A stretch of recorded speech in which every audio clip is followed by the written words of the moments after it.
Yang paling pertama Allah ciptakan di bumi ini adalah jin. Jin ketika itu masih berwujud kasar kayak kita-kita. Dan mereka pinter, jenius.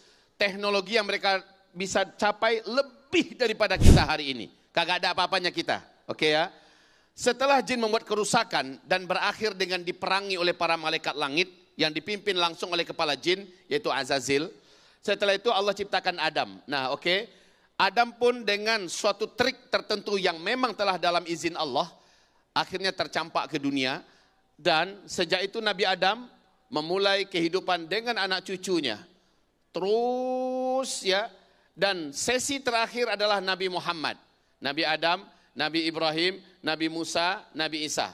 Adam, Idris, Nuh, Hud, Saleh, Ibrahim, Lut, Ismail, Isa, Yusuf, Ayub, Suhaib, Musa, apa? Adam, Idris, Nuh, Hud, Saleh. Adam, Idris, Nuh, Hud, Saleh, Ibrahim, Lut, Ismail, Isa, Yakub, Yusuf, Ayub, Shu'aib, Musa, Harun, Zulkifli, Daud, Sulaiman, Ilyas, Ilyasya, Yunus, Zakaria, Yahya, Isa, Muhammad sallallahu alaihi wasallam. Setelah finish 40 tahun kemudian kiamat besar, kehancuran alam semesta. Jadi setelah kita melihat ini, apa yang langsung terbayang dalam pikiran kita? Benar ya, kata Nabi kita ini adalah umat terakhir, umat akhir zaman.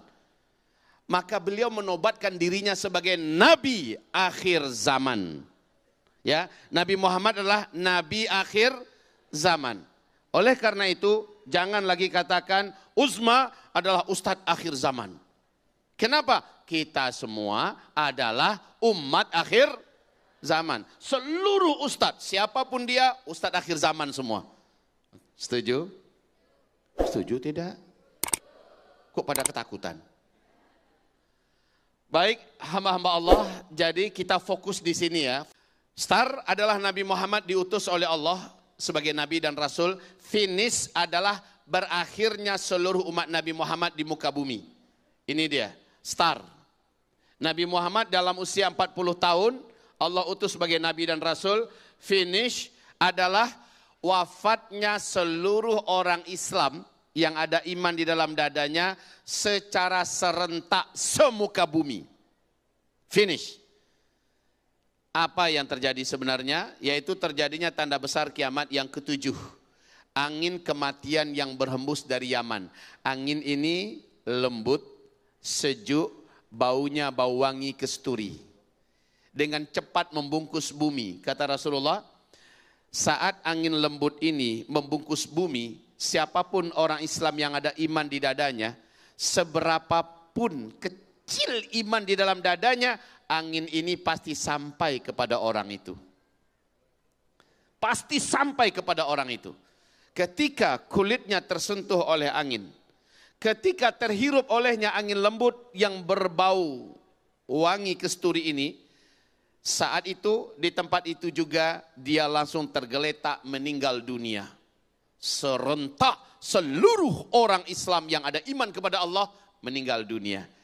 Maka setelah itu kata Rasulullah, 1 atau 2 generasi barulah terjadi kiamat besar, kehancuran alam semesta.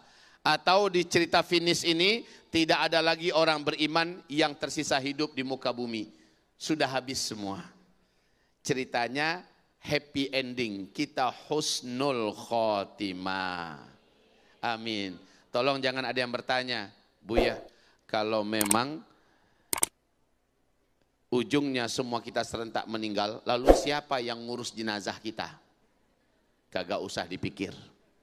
Biarin itu mau diapain kayak kita sudah bersenang-senang di taman surga sambil menunggu malaikat Israfil meniup sangkakala kiamat pertama. Baik hadirin, dan Rasulullah bersabda,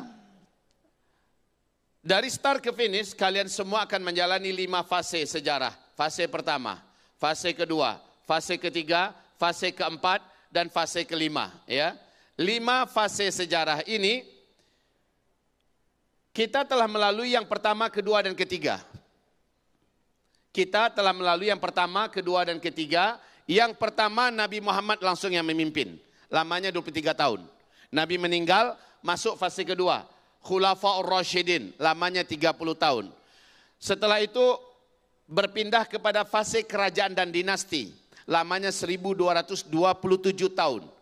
Tanggal 3 bulan Maret tahun 1924. Ya. Ini wahai hamba-hamba Allah, berakhirlah fase ketiga. Fase pertama, kedua, ketiga, Islam memimpin peradaban dunia. Walaupun belum full, masih 2/3. Ya. Dan sejak itu sampai hari ini kita berada pada fase tergelap. Fase Islam sedang di bawah. Islam sedang tidak memimpin dunia. Islam jadi pecundang. Kaum muslimin jadi bulan-bulanan. Ya. Ujian terberat umat Nabi ada di fase keempat ini. Kita. Kalau ada pernah mendengarkan Nabi berkata, aku rindu dengan saudara-saudaraku. Para sahabat berkata, ya Rasulullah, bukankah kami ini saudaramu? Bukan, kata Nabi. Kalau kalian ini sahabatku. Saudara-saudaraku, mereka yang datang nanti di akhir zaman. Mereka tidak pernah melihat aku. Mereka tidak pernah menyaksikan wahyu turun. Mereka tidak pernah berperang bersamaku. Mereka tidak pernah menyaksikan mukjizatku. Tapi mereka sangat kuat berimannya. Mereka sangat fanatik dengan ajaranku. Dan mereka orang-orang yang hidup di zaman itu melawan arus. Siapa yang hidup pada zaman ini dianggap ghuraba, melawan arus.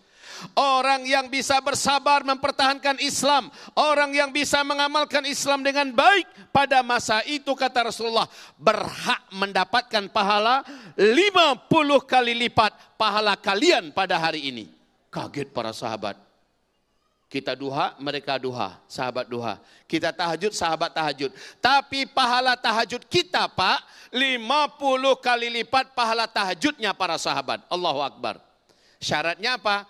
Tolong berpegang erat dengan Islam. Tolong jangan tanggung-tanggung berislam.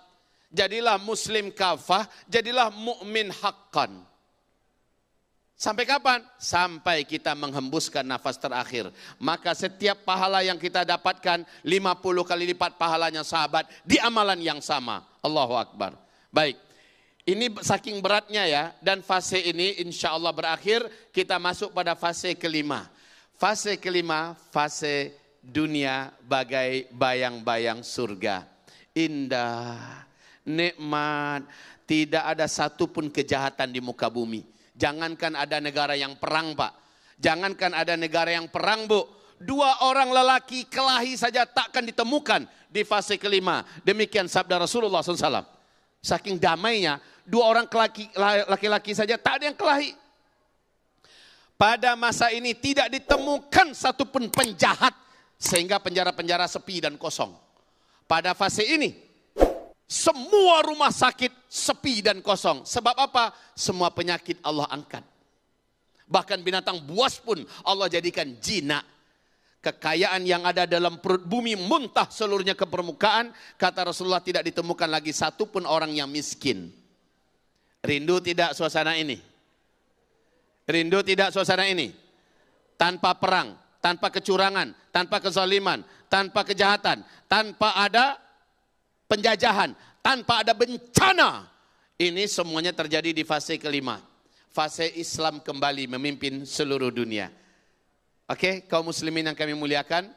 Tapi ingat, fase ini juga tidak akan lama.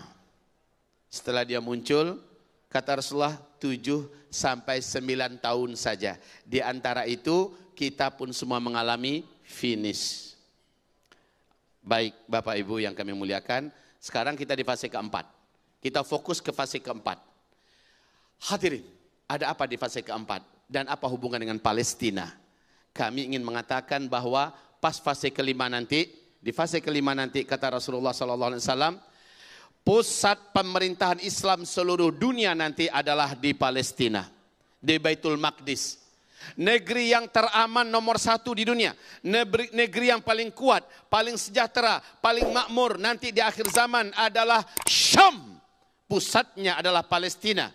Pusatnya adalah Baitul Maqdis.